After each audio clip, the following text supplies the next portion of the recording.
अस्सलामुअलैकुम। Straight talk के साथ मैं हूं महक असलम। आयशा बख्श अपनी निजी मसरूफियात की वजह से आने वाले कुछ दिन इस प्रोग्राम को होस्ट नहीं कर पाएंगी, तो ये फ़र्ज़ मैं अदा कर रही हूं।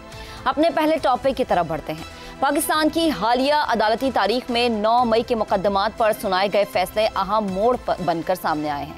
लाहौर और सरगोदा की इंसदाद दहशतगर्दी अदालतों ने पाकिस्तान तहरीक इंसाफ के कई रहनुमाओं को 10-10 बरस कैद की सजाएं सुनाई हैं, जिनमें डॉक्टर यास्मीन राशिद, मियां महमूद रशीद, सेनेटर एजाज चौधरी, उमर सरफराज चीमा और अपोजिशन लीडर पंजाब अहमद खान भच्चर जैसे नुमाया नाम शामिल हैं। जबकि दूसरी तरफ साबिक वजीर खारजा शाह महमूद कुरैशी और हमजा अजीम समेत 6 मुल्जिमान को बरी कर दिया गया है। पीटीआई के चेयरमैन बैरिस्टर गौहर खान ने कहा है कि ये सिर्फ रहनुमाओं को नहीं बल्कि जमहूरियत को दी गई सजा है। उनका मौक़िफ़ था कि बगैर ठोस शवाहिद के गवाहान की मुतनाज़ शहादतों पर मबनी फैसले न सिर्फ इंसाफ के तकाज़ों से मुतसादिम है बल्कि अदलिया पर अवामी एतमाद को भी शदीद नुकसान पहुँचा रहे हैं। सरगोधा की अदालत ने मियांवाली में तोड़ फोड़, हंगामा राई और थाना जलाने के मुकदमात में 36 मुल्जिमान को 10-10 बरस कैद की सजा सुनाई। खुसूसी अदालत के 100 सफ़ात पर मुश्तमिल फैसले में वाज़े लिखा गया है कि पुलिस के बयान और गवाहान की शहादतों से इल्ज़ामात साबित हुए हैं। फैसले के बाद पुलिस ने मुजरिमान की गिरफ्तारी के लिए फौरी कार्रवाई का आगाज कर दिया है। पीटीआई के वकला और रहनुमाओं का मौक़िफ़ है कि ये फैसले सियासी दबाव के तहत सुनाए गए हैं और असल मुजरिमान को सजा नहीं दी जा रही, जबकि सियासी मुखालिफिन को निशाना बनाया जा रहा है। बाबर अवान ने इन मुकदमात को सियासी इंतकाम से ताबीर किया, जबकि सलमान अकरम राजा ने शहादतों को झूठा बयानिया करार दिया है। ताहम हुकूमत का नुक्ता नज़र इसके बरक्स है। वज़ीर मुमलिकत बराए कानून बैरिस्टर अकील मलिक और वज़ीर आज़म के मुशीर बराए सियासी उमूर राना सनाउल्लाह ने फैसलों का दिफा करते हुए इन्हें आइन और कानून की फतह करार दिया। राना सनाउल्लाह का कहना था कि 9 मई कोई फसाना नहीं बल्कि एक हकीकत है और रियासत को चैलेंज करने वालों को कानून के दायरे में लाना लाजिम है। ताहम इन फैसलों के जरिए रियासत ने एक अहम पैगाम जरूर दिया है कि कौमी सलामती के इदारों पर हमला किसी सूरत बर्दाश्त नहीं किया जाएगा। इंसदाद दहशतगर्दी की अदालतों की जानिब से दी जाने वाली सजाएं इस बात है कि मुल्क में कानून की हुक्मरानी कायम है और रियासत मुखालिफ अनासिर को कटहरे में लाया जा सकता है। पैनल में हमारा साथ देंगे ज़ैगम खान, रजा रूमी, शहजाद चौधरी और इफ्तिखार अहमद साहिब। सवाल अपने पैनल के सामने ये रखेंगे, 9 मई मुकदमात, पीटीआई रहनुमाओं को सजाएं, क्या फैसले इदारों के तकद्दुस, आइन और कानून की हुक्मरानी की जानिब अहम संग मील है? इफ्तिखार साहब, सबसे पहले आपका कमेंट लेंगे। देखिए, आपने जो इंट्रो के आखिर में कहा है कि जो फैसले हैं क्या ये कानून के मुताबिक दुरुस्त हैं, ये है वो बुनियादी मसला जिसके ऊपर हमें बात करनी चाहिए। अब देखें, सियासत में ये पहली मर्तबा हुआ है कि एक पॉलिटिकल पार्टी के लोगों ने एक दिन पाकिस्तान के मुख्तलिफ इलाकों में, ख़ास तौर पर पंजाब समेत, एक ही इदारे के दफातर, मकानों, उनकी तनसीबात पर हमला किया है। जब हम इसको इस अंदाज से देखते हैं तो ये साफ नज़र आता है ये किसी एक मंसूबे का हिस्सा है। ठीक है। सियासी जलसे जुलूस जो निकाले जाते हैं उनका ऐलान किया जाता है कि जलसा फ़लानी जगह से निकलेगा और जुलूस फ़लानी जगह पे जाके ख़त्म होगा, ऐसा ऐलान किया जाता है। जी जी। और यही सियासत का अमल होता है। लेकिन 9 मई को एकदम ये देखने को मिला कि मुल्क में एक ऐसा मजमा उठ खड़ा होता है जो एग्रेशन का इजहार भी करता है, अपने लफ्ज़ों के ज़रिए भी और अपने अमल के ज़रिए भी। ठीक है। ऐसा पहले कभी भी नहीं हुआ। भला पाकिस्तान के सियासी कारकुनों को कितनी ही जुल्म और बर्बरियत का सामना क्यों न करना पड़ा हो, उन्होंने कभी एक मखसूस इदारे के जो इलाके हैं ना तो उनमें वो घुसे हैं, ना वहाँ पे वो गए हैं और ना उन्होंने ऐसी हरकत की है। ये वो एक सवाल है जो अभी भी जवाब तलब है। ये सज़ाएँ हो रही हैं, साथ इन सज़ाओं में अपीलें भी होंगी और कुछ अपीलें कबूल भी कर ली जाएगी। लेकिन एक सवाल का जवाब रियासत को भी देना होगा, रियासती अदारों को भी देना होगा, इस पार्टी को भी देना होगा कि ये सब क्या था और क्यों था। देखें, बेनज़ीर पाकिस्तान में जब पहली मरतबा आई तो सारा दिन उसका जुलूस ऑलमोस्ट कैंटोनमेंट में से गुजरता रहा। बिल्कुल। लाखों का मजमा था और जज्बात भी थे, तो उस लाखों के मजमे ने अपने जज्बात का इजहार वहाँ पे तोड़फोड़ करते हुए क्यों नहीं किया, हालांकि वो उस इलाके से गुजर रहे थे। जुल्फ़िकार अली भुट्टो को फांसी दे दी जाती है तो उसके जो चाहने वाले हैं वो अपने ऊपर तेल छिड़क के अपने आप को आग लगा लेते हैं, वो कोड़े खा लेते हैं, वो जिद्दोजहद जारी रखते हैं, लेकिन कभी उन्होंने सोचा भी नहीं कि फौजी तनसीबात के ऊपर हमला कर दें। सेम इज़ द केस जब बेनज़ीर की शहादत होती है। तो ये पहला सवाल तो इन सारे इस बहस में जाए बगैर ये कितने लोगों को सज़ा हुई और किस तरह हुई, पहला बुनियादी जो फंडामेंटल क्वेश्चन है कि ये क्या था और इसकी मनसूबाबंदी क्यों की गई और कहाँ से और इसके मकासद क्या थे। मकासद ये थे कि पाकिस्तान की फ़ौज के अंदर एक तासर पैदा किया जाए कि फ़ौज का एक गिरोह उन लोगों के साथ है जो हमला आवर हो रहे हैं और एक गिरोह उन लोगों के साथ है जो कि वोट आउट हुए हैं। अच्छा। ये मैसेज देना चाह रहे थे, और अगर ये मैसेज देना चाह रहे थे तो ये ख़तरनाक तरीन मैसेज हो, मैं इसको कहूँगा पाकिस्तान की सियासी तारीख के अंदर। ये सवाल ज़्यादा अहम है। सज़ाएँ लोगों को हुई हैं सियासत में, लोगों को सज़ाए मौत हुई है। मौलाना मौदूदी साहब को सज़ाए मौत भी सुनाई गई थी। सियासत में सज़ाएँ बहुत बहुत हैवी मिलती हैं। आप जितने भी नेशनलिस्ट लीडर हैं इनको साल हर साल जेलों में रखा गया, सज़ाएँ हुई उनको, लेकिन उन सज़ाओं में इस सज़ा में फ़र्क है। अब दूसरी बात, मैं हमेशा ये कहता हूँ कि अगर प्रोसिक्यूशन मुल्ज़मान पे अपना मुकदमा साबित नहीं कर सकी या नहीं कर पाती तो किसी को सज़ा देने का हक नहीं है, और यही क्लेम कर रही है उनकी पार्टी अब कि हम इसको चैलेंज करेंगे। देखें, चैलेंज करने का हक उनको कॉन्स्टिट्यूशनली है और उसको वो इस्तेमाल करें। मैं सिर्फ हुकूमत से एक गुजारिश करूँगा कि जिन मुकदमात में फ़ैसले हो रहे हैं उसकी मुकम्मल तफसील से लोगों को आगाह किया जाए। सही है। मतलब आप अखबारात में इश्तिहारात देते हैं अपनी मुख्तलिफ प्रोजेक्ट्स के ऊपर जी, तो इसी तरीके से ये जो जजमेंट्स आई हैं इसको उर्दू ज़बान में 100 सफ़ात पे तफसीली ये फैसला भी तो सामने है ना। ठीक है, चलिए शहजाद साहब की तरफ चलते हैं। नहीं, कोई फ़र्क नहीं पड़ता। देखें, बात सुने, जब तक मुझे कन्विंस नहीं आप करेंगे, आपने कन्विंस मुझे करना है ना। ठीक है, यानी फैसला ऐसा होना चाहिए कि पीटीआई का सपोर्टर भी कन्विंस हो कि ये फैसला बिल्कुल ठीक था। वो भी हो, मैं भी हूँ, और ये जो लोग अभी प्रेस कॉन्फ्रेंसेस कर रहे हैं कि फैसले गलत हैं, मैं मानता हूँ कि इसमें कोई कुताही होगी तो उसका बेनिफिट ऑफ डाउट इन्हीं को मिलेगा। ठीक है, तो अदालतों को ये हक है कि ये अपील में जाए। लेकिन मेरा सवाल फंडामेंटल है, व्हाई दिस हैपेंड, चलें ठीक है, designed it, who organized it and why they did it. चलें शहजाद साहब की राय जानते हैं। शहजाद साहब, ये जो सजाएं हुई हैं ये महज अदालती कार्रवाई है या भरपूर सियासी पैगाम हम इसे कह सकते हैं? नहीं, मेरा जुर्म तो सरजद हुआ, 9 मई को एक जुर्म सरजद हुआ, और वो जुर्म जो है उसको आप बगावत से लेके या इनकलाब से लेके बगावत के ज़ुमरे तक ला सकते हैं। जब भी आप एक रियासत में रहते हैं और वहाँ पे एक आइन और कानून के तहत रहते हैं, उस रियासती बंदोबस्त, रियासती निज़ाम के नीचे रहते हैं, तो जब भी उस रियासत के लोग उसके खिलाफ उठ खड़े होते हैं उसे ही बगावत कहा जाता है। 9 मई को जो हुआ, ये जिस मंसूबे के तहत हुआ, जिस तरीके से हुआ, जिस सोच के तहत हुआ, ये एक सडन रिएक्शन नहीं था, ये एक प्लान्ड रिएक्शन था। सडन भी होता तो काबिल कबूल नहीं है।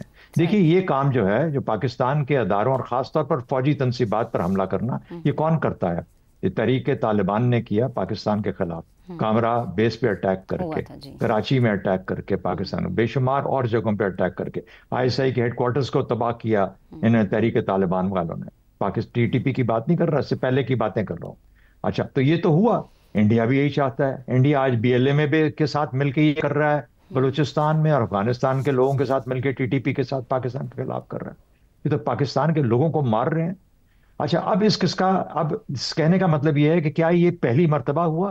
पहली मर्तबा नहीं हुआ, लेकिन ये तवज्जो दी जा सकती है उसके लिए कि मार्शल लॉ की हुकूमतें थी जो कि गैर जमहूरी थी, किसी आइन और कानून के, किसी एक शख्स के आइन और कानून के तहत थी। जुल्फ़िकार बनी उस जमाने में, बेशक बेनज़ीर भुट्टो ने ट्रैवल किया सारी कैंटोनमेंट में से, बिल्कुल, और सियासी अमल जो होता है वो ऐसे ही होता है जो बेनज़ीर ने किया।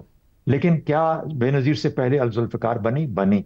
लेकिन एक मार्शल लॉ की हुकूमत के खिलाफ। हमारी तारीख में ये भी मौजूद है, हमें भूलना नहीं चाहिए इस चीज को। लेकिन ये जो 9 मई का अमल था, ये एक खास मकसद के तहत किया गया और पाकिस्तान की एक ऐसे दौर में किया गया जहां पर के एक खुद एक जमहूरी अमल अपनी जगह पे कायम और मुसल्लत। जब आप एक रियासत के खिलाफ कदम उठाते हैं तो उस सामने ये चीजें नजर आती हैं, आपके सामने सब कुछ हो रहा है। अच्छा, इसलिए अब ये क्या सियासी अमल है या ये, देखिए आइन और कानून के तहत सजाएं तो मिलेंगी। क्या ये वो लोग हैं जो वहां मौजूद थे? प्रोसिक्यूशन का काम है साबित करना जहां पर हमले हुए। लेकिन जिस तरीके से इसको इस्तेमाल किया जाएगा या इस्तेमाल किया गया है, वो जुर्म से हटकर एक सियासी अमल बन गया है। ये है बदकिस्मती हमारे निजाम की। हम रुकते नहीं हैं वहां पर ये बात करते हुए और ये कहते हमने साबित करना है कि पीटीआई एक ऐसी जमात है। एक बात तो ये होगी, पीटीआई जमात जरूर ऐसी होगी, उसका लीडर आज भुगत रहे उस चीज को। कैसे मुमकिन है कि 4 लोग आपके कान में फूंक दें और कह दें कि आपको जो फौज है, फौज के तो ऊपर तसल्लुत कायम करो, जब आप वजीर आजम है। भाई अगर आप वजीर आजम तो फौज पे तसल्लुत आपका है, अब आप कैसे कायम करना चाहते हैं उसके ऊपर? कि मेरी मर्जी, ठीक है आपकी मर्जी भी चलेगी वजीर आजम के तौर पे, लेकिन कहीं ना कहीं पे तो मिलके चलना पड़ेगा ना। आप 4 साल एक पेज पे रहते हैं, एकदम से सफा फाड़ देते हैं, तो फिर कोई ना कोई रिएक्शन कहीं ना कहीं से तो आएगा। पाकिस्तान की हकीकत भी ऐसे ही, मसाइल भी पाकिस्तान किसी तरह के हैं। तो ये सब कुछ हुआ। वो जो 4 लोग जिनकी फूंकें, उनके बारे में अगर नाम लूं उनका, तो मुझे उनको भी पता है जो सुन रहे हैं इस वक्त। तो वो लोग की तरह जिन्होंने उसके कान में फूंका कि ऐसा करना चाहिए। ये किसने कहा कि आपकी मकबूलियत इस तरह की है कि पाकिस्तान की अफवाज और पाकिस्तान की फौजी तनसीबात के खिलाफ आपकी कामयाबी हो जाएगी, आप इनकलाब आ जाएगा, आप यहां पर एक इनकलाब ले आएंगे? यानी आप तारीख को पढ़ा आपने, कैसे तक इनकलाब कैसे आते हैं? आपकी सिर्फ एक ख्वाहिश पे इनकलाब आता है? माओ तुंग का इनकलाब पढ़ के देखें किस तरीके से, कितने साल लगा, कितने हजारों मील चल के लोग उसके साथ जमा हुए, फिर जाके इनकलाब आया। इनकलाब लेनिन का था, उसको देखना चाहिए। फ्रेंच रेवोल्यूशन थी, एक लोगों की मूवमेंट थी, उसके बाद ही बहुत बेशुमार मिसालें। कहने का मतलब ये है कि ये एक बिल्कुल जिसे कहते हैं कि गलत सोच, गलत फिक्र, गलत ख्याल उसके दिमाग में डाला गया, पीटीआई लीडरशिप के दिमाग में। और मतलब अफसोस इस बात का है कि लीडर ये नहीं पहचान सकता कि क्या सही है क्या गलत है। ठीक है, यही मकसद होता है कि जो गलत है उसके ऊपर रोक दिया जाए और सही को सिर्फ फॉलो किया जाए। इसलिए पीटीआई जिस मुसीबत में आज है, अपने किए की वजह से। ठीक है, ठीक है रजा साहब, ये बहस नहीं है कि कानून ठीक तरीके से प्रोसिक्यूशन ने किया या नहीं किया। अगर ये सजाएं हैं तो सजाएं उस जुर्म के लिए हैं जो कि सरजद हुआ। ठीक है, रजा साहब आपकी तरफ आते हैं। 9 मई के मुकदमात का फैसला आया, इमरान खान एस्टेब्लिशमेंट के ताल्लुकात नाकाबिले वापसी पॉइंट पर पहुंच गए, आपको ऐसे लगता है? जी बिल्कुल, ये जो फैसले आए हैं, सबसे पहले तो जो देखिए, ये तो मतवक्को थे। उसकी वजह यह है कि मुझसे पहले जितने भी हमारे यहाँ पे सीनियर साथी हैं, उन्होंने बड़ी तफसील से इस चीज का जिक्र कर दिया कि 9 मई क्यों एक संगीन मसला था, वो जुर्म के जुमरे में क्यों आता है, और खुसूसन जो उस दिन तोड़ फोड़ या जिसे आर्सन कहा जाता है। एक तो देखिए होता है कि एहतजाज करना, आप जीएचक्यू के गेट के बाहर जाकर या लाहौर कैंटोनमेंट में खड़े होकर जलसा जुलूस करके नारे लगा के आ जाए। दूसरा एक होता है बाकायदा तशद्दुद का रास्ता अख्तियार करना और रियासती जो इंस्टॉलेशंस हैं, जो सिंबल्स हैं रियासत के, फौज के, उनके ऊपर बाकायदा वार करना, उसको कानून में उसकी इजाजत नहीं है और दुनिया के किसी कानून में ये इजाजत नहीं है। पहली तो ये बात तयशुदा है। ठीक है। दूसरी बात ये है कि उसके ऊपर जो है, जैसे अभी ये कहा गया कि ये किसने उनको, फिर ये कैसे प्लान हुआ।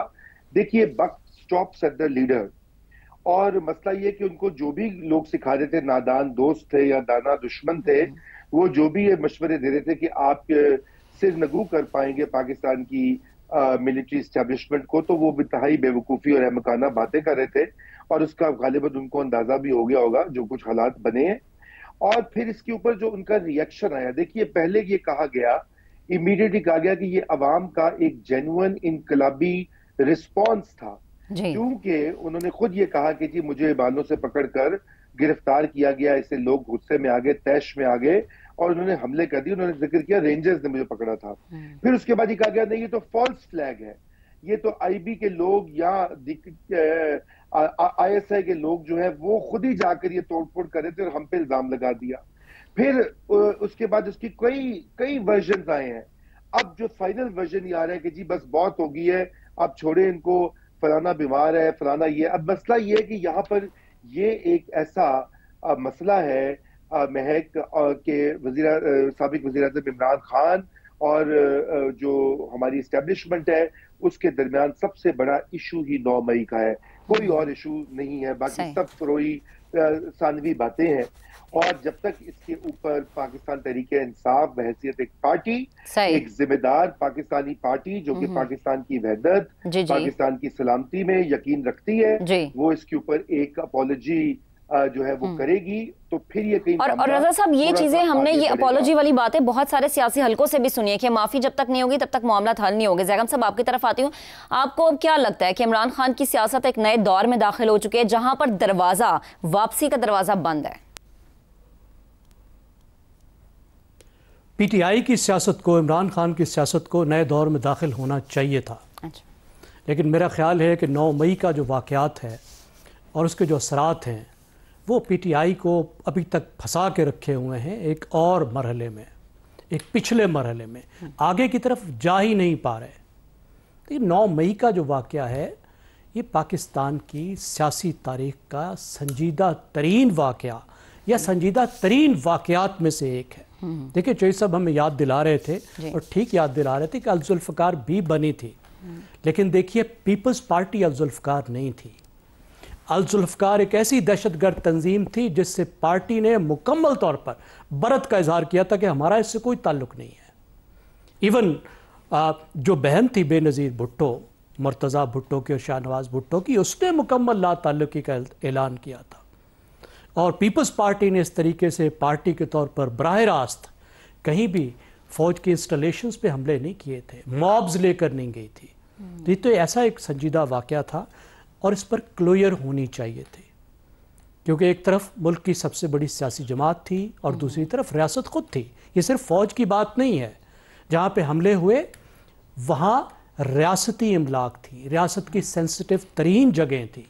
तो ये रियासत बामुकाबला पीटीआई थी। अब इसके लॉयर के 2 तरीके थे। एक तरीका ये था कि पीटीआई खुद अंदाज़ा लगाती, एहसास करती कि कुछ इंतहाई गलत हो गया है, कुछ इंतहाई गैर मामूली काम हो गया है, चाहे वो प्लान्ड था या मॉब काबू से बाहर हो गया, ये एक नाकाबिले कबूल बात थी, अनएक्सेप्टेबल था। तो पीटीआई के पास एक मौका था, वो कह सकती थी कि मामला उसके हाथ से निकल गया, मॉब्स हाथ से निकल जाते हैं, वो फौरी तौर पे कॉल ऑफ कर लेती, वो ये कहती कि जी हमारा इन लोगों से कोई ताल्लुक नहीं, हम आपके साथ हैं, आप तफ्तीश करें, तहकीक करें, ठीक है हमने बुलाया था इसलिए हम माफ़ी चाहते हैं कि हमने बुलाया था, गलत जगह पे बुलाया था, हम में से भी जो मुलव्वस है उसकी भी अकाउंटेबिलिटी करें। लेकिन पहला तो पीटीआई ने यह किया कि 12 मई तक कॉल ही नहीं दी, वापस नहीं बुलाया।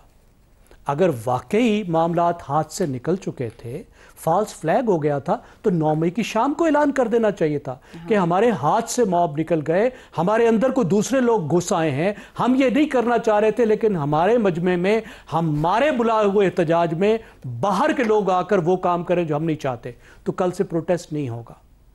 लेकिन प्रोटेस्ट तो चलता रहा, 12 मई तक चलता रहा, जब तक इमरान खान को सुप्रीम कोर्ट ने रिहा नहीं कर दिया। वो दोबारा कॉल करते रहे और 12 मई तक सेलिब्रेट करते रहे, एक नए पाकिस्तान की नवीद सुनाते रहे, हमें सब बताते रहे कि पाकिस्तान अब बदल गया है इन मुजाहिरों की वजह से। इमरान खान ने कहा कि दोबारा भी यही होगा, और कहीं सितंबर में जाके पहली दफा जब इमरान खान ने फॉल्स फ्लैग का लफ्ज इस्तेमाल किया वो सितंबर था, 4 माह बाद पहली दफा इन्होंने कहा कि नहीं ये हम नहीं थे, ये तुम खुद थे, फौज ने खुद अपने ऊपर हमला किया। अब ये एक ऐसा बयानिया है जो काबिल कबूल हो ही नहीं सकता जी। दूसरा तरीका जो था, देखिए जो आज से मुतल्लिक है कि ये कानूनी तौर पर हल होता, सियासी तौर पर नहीं हो सकता, कानूनी तौर पे हल होता। मेरे ख्याल उसमें हुकूमत ने संजीदगी नहीं दिखाई कि वो क्लोजर होता। प्रेस कॉन्फ्रेंस से करके उन लोगों को निकाल दिया जिनको नहीं निकलना चाहिए था, कुछ पकड़े गए, कुछ चले गए। किस बुनियाद पे चले गए? कानूनी बुनियाद पे नहीं, सियासी बुनियाद पे, सियासी इंजीनियरिंग के लिए उसको इस्तेमाल। लेकिन जैगम साहब अब तो फैसला आ चुका ना, अब तो अदालत की जानिब से हमने देखा कि अदालत ने कहा कि जितने भी शवाहिद हैं उनकी रोशनी फैसला सुनाया है। अभी एक ब्रेक लेते हैं, ब्रेक के बाद दोबारा हाजिर होंगे, अवामी मसले की बात करेंगे, लेकिन ब्रेक के बाद stay with us.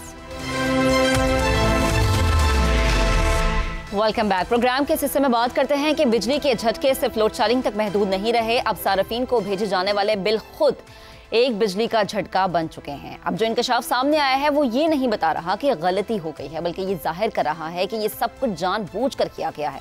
Audit report के मुताबिक इस्लामाबाद, लाहौर, हैदराबाद, मुल्तान, पेशावर, कोयटा, सक्खर और कबायली इलाकों में बिजली फराहम करने वाली 8 बड़ी तकसीमकार कंपनीज मजमूई तौर पर 244 अरब रुपए की मुनज़्ज़म ओवर बिलिंग में मुलव्विस पाई गई हैं। यानी सार्फिन को वो बिजली भी बेच दी गई है जो उन्होंने इस्तेमाल ही नहीं की। ये पहली बार नहीं हो रहा। दिसंबर 2023 में नेपरा ने एतराफ़ किया था कि कोई एक तकसीमकार कंपनी भी 100% दुरुस्त बिलिंग नहीं कर रही। फिर अप्रैल 2024 में एक और रिपोर्ट सामने आई कि 47 अरब रुपए की इजाफे बिल सिर्फ एक महीने में सार्फिन को भेजे गए हैं, जिसमें वजीर दाखिला मोहसिन नकवी ने खुद एतराफ़ किया कि सिर्फ लाहौर में 83 करोड़ यूनिट की ओवर बिलिंग की गई, जिससे 34 अरब रुपए अवाम की जेबों से निकलवा लिए गए। जो सार्फिन 100 यूनिट से भी कम बिजली इस्तेमाल करते हैं उनको भी 600 यूनिट तक का बिल भेजा गया।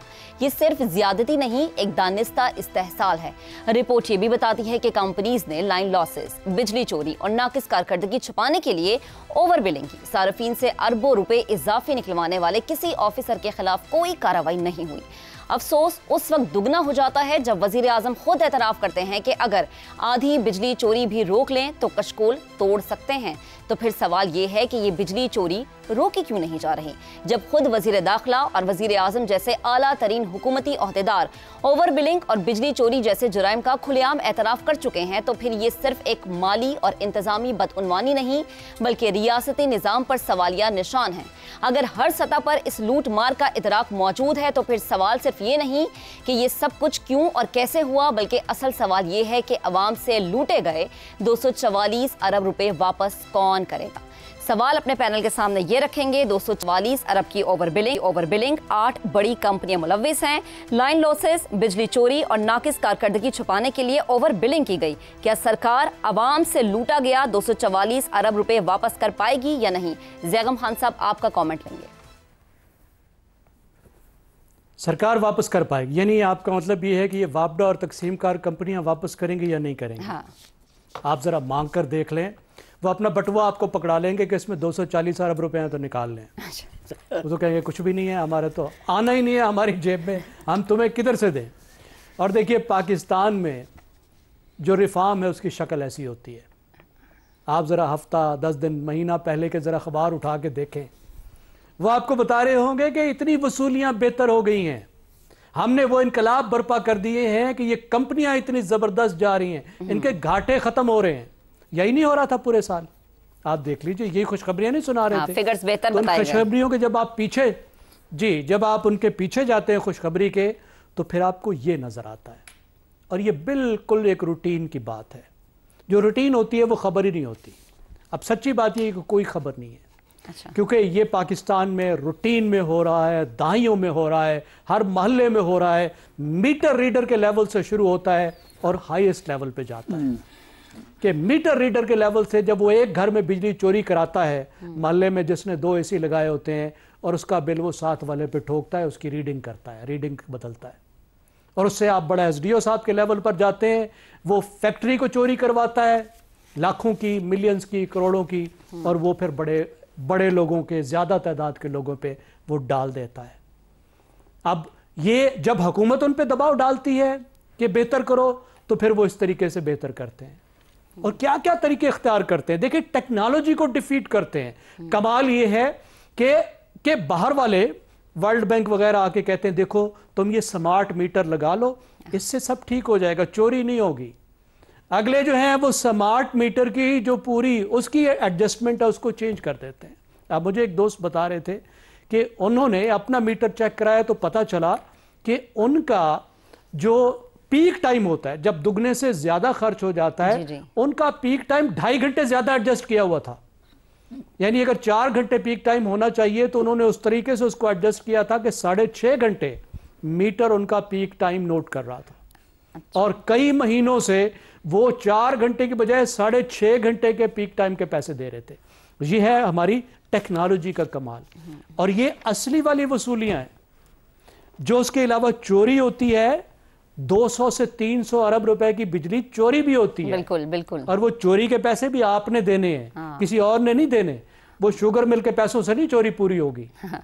उसके पैसे भी आपने देने हैं, आपके बच्चों ने देने हैं, और सूद समेत देने हैं। ये है हमारी सूरत हाल। और अब 1 साल पहले तक एक और भी आपको बात बता दूं। चलिए, आज अच्छी अच्छी हम बातें कर रहे हैं, लेकिन वक्त थोड़ा सा पता है 200 यूनिट से जी आखिरी बात, 200 यूनिट से कम वालों को हुकूमत सब्सिडी देती है जी। 1 साल पहले तक वो सब्सिडी भी दूसरा कंज्यूमर दे रहा था जी। 300 वाला 200 वाले को सब्सिडी दे रहा था जी। चलें, ठीक है, रजा साहब आपकी तरफ आते हैं। 244 अरब रुपए की हमने देखा ओवर बिलिंग हुई। 2023-24 की रिपोर्ट अगर देखें तो आवाम ने अरबों रुपए इजाफी दिए। हुकूमत रोकना नहीं चाहती या कोई रास्ता नहीं नजर आ रहा गवर्नमेंट को, जबकि वजीर आजम तो खुद एतराफ भी कर रहे हैं। देखिए, ये जो पाकिस्तान का पावर सेक्टर है और एनर्जी सेक्टर है, इसके दरीना मसाइल जो हैं वो इस कदर अब गंभीर हो चुके हैं कि उनको तो मुझे नहीं समझ आता कि किस तरह से ठीक किया जाएगा। सबसे पहले तो मसला इसमें यह है कि अवाम जो है, जो सारिफ है, कंज्यूमर्स जो है, उनको तो भेड़ बकरियों की तरह ट्रीट किया जाता है। जैसे अभी आपने इसी रिपोर्ट का हवाला दिया कि उनसे इजाफी रकम बटोर ली, ले ली, मुख्तलिफ तरह के सरचार्जेस लगा दिए। बिजली का बिल आप कोई भी उठा लीजिए किसी भी जगह पे पाकिस्तान में, उसमें इतने ज्यादा सरचार्जेस और टैक्सेस और लाइंस हैं कि वो खुदा की पनाह, आपका दिमाग घूम जाता है कि इसमें मैंने बिजली कितनी यूज की, उसके ऊपर कितने ज्यादा टैक्स और कितने सरचार्जेस आए। एक तो ये दिक्कत है।